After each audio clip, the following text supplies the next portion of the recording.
नमस्कार स्टूडेंट। तो आज हम पढ़ेंगे class 10th chapter number 9.1 question number 8। एक पेडेस्टल के शिखर पर एक 1.6 मीटर ऊंची मूर्ति लगी है। भूमि के एक बिंदु से मूर्ति के शिखर का उन्नयन कोण 60 डिग्री है और उसी बिंदु से पेडेस्टल के शिखर का उन्नयन कोण 45 डिग्री है। तो पेडेस्टल की ऊंचाई ज्ञात कीजिए। तो हमको यहाँ पर एक पेडेस्टल दिया हुआ है, उसके ऊपर एक मूर्ति रखी हुई है जिसकी ऊंचाई 1.6 मीटर है, जो आप चित्र में देख सकते हैं। और दोनों का जो कोण है वो एक ही बिंदु सी से बने हुए हैं। एक तो बना हुआ है मूर्ति के शिखर का जो कोण है वो है 60 डिग्री और एक भवन का जो शिखर है उसका है 45 डिग्री। तो हमको इस भवन की ऊंचाई ज्ञात करनी है। तो मूर्ति की ऊंचाई ए बराबर 1.6 मीटर, पेडेस्टल के शिखर का उन्नयन कोण थीटा 45 डिग्री, मूर्ति के शिखर का उन्नयन कोण 60 डिग्री। ज्ञात करना है पेडेस्टल की ऊंचाई ए बी। तो हमको यहाँ पर ए बी ज्ञात करनी है। हम सबसे पहले पेडेस्टल के शिखर का उन्नयन कोण 45 डिग्री की सहायता से हम ज्ञात करेंगे। तो ए बी बटा बी सी बराबर लंब बटे आधार, लंब बटे आधार होता है टेन थीटा। तो ए बी बटा बी सी बराबर टेन थीटा।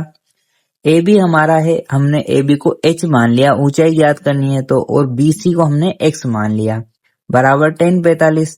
h बटा x बराबर टेन 45 होता है एक। तो h बराबर हमारा आ जाएगा x के, इसको हम समीकरण नंबर 1 नाम दे सकते हैं। अब हम मूर्ति के शिखर का उन्नयन कोण जो 60 डिग्री है, अब उसको ज्ञात करेंगे। उसके द्वारा हम क्या करेंगे, हमको BC का पता चल गया, अब B ज्ञात कर रहे हैं। अब तो मूर्ति के शिखर का जो उन्नयन कोण है वो अब क्या है 60 डिग्री। तो BE हमको ज्ञात करनी है।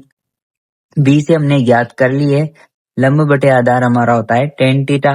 B बटा BC बराबर टेन थीटा। B हमको ज्ञात करना है बटा BC हमारा है x बराबर टेन थीटा।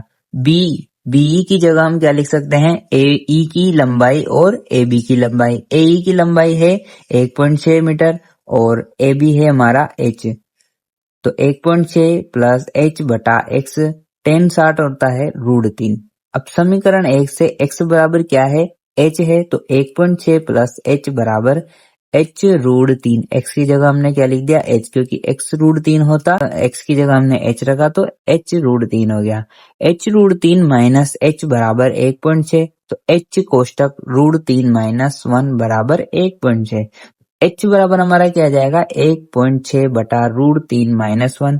अब हम इसका क्या कर देंगे, परिमेयकरण कर देंगे ताकि हम आंसर ला सके। तो 1.6 बटा √3 माइनस 1 गुणा, अब इसका परिमेयकरण करेंगे तो जो नीचे हर वाली संख्या है इसका हम √3 प्लस 1 से अंश और हर में गुणा कर देंगे। तो √3 प्लस 1 को हम 1.6 से गुणा करेंगे तो 1.6 कोष्टक √3 प्लस 1 बटा √3 माइनस 1 और √3 प्लस 1, ये हमारा बन रहा है a प्लस बी और a माइनस बी, जो होता है a square minus B square. तो a स्क्वायर यानी √3 का स्क्वायर और b स्क्वायर यानी 1 का स्क्वायर।